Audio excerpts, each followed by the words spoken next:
Things that surprised me traveling the world, Cambodia edition. Number one is actually both devastating and shocking. There was a genocide in Cambodia not too long ago. From 1975 to 1979, approximately 2 million Cambodians died under the Khmer Rouge regime. The regime tried to create a classless agrarian society by moving everyone from cities out to labor camps in rural areas. People died from physical abuse, malnutrition, disease, mass execution, and the list goes on. The regime murdered ethnic minorities, intellectuals, even people wearing glasses or who knew a second language were a threat. No one was safe.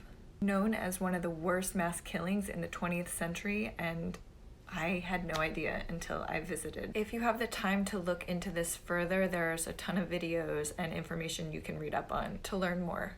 Number two, Cambodia is home to Angkor Wat, which is the largest religious monument in the world. Angkor Wat means City of Temples and is spread across 400 acres and is about 900 years old. It's unreal. You know I had to get into the front.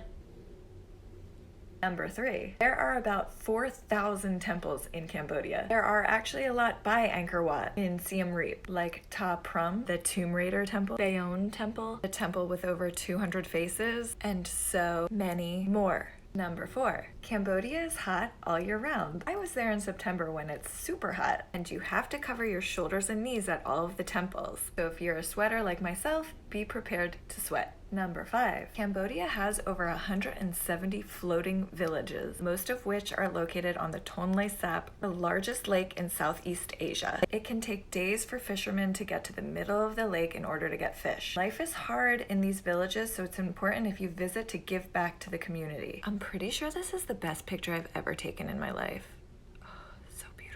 Number six, there are no McDonald's in Cambodia, and there never has been. I mean, with markets like this, who needs one? That's a market. How cool. I visited Phnom Penh and Siem Reap and would go back in a heartbeat.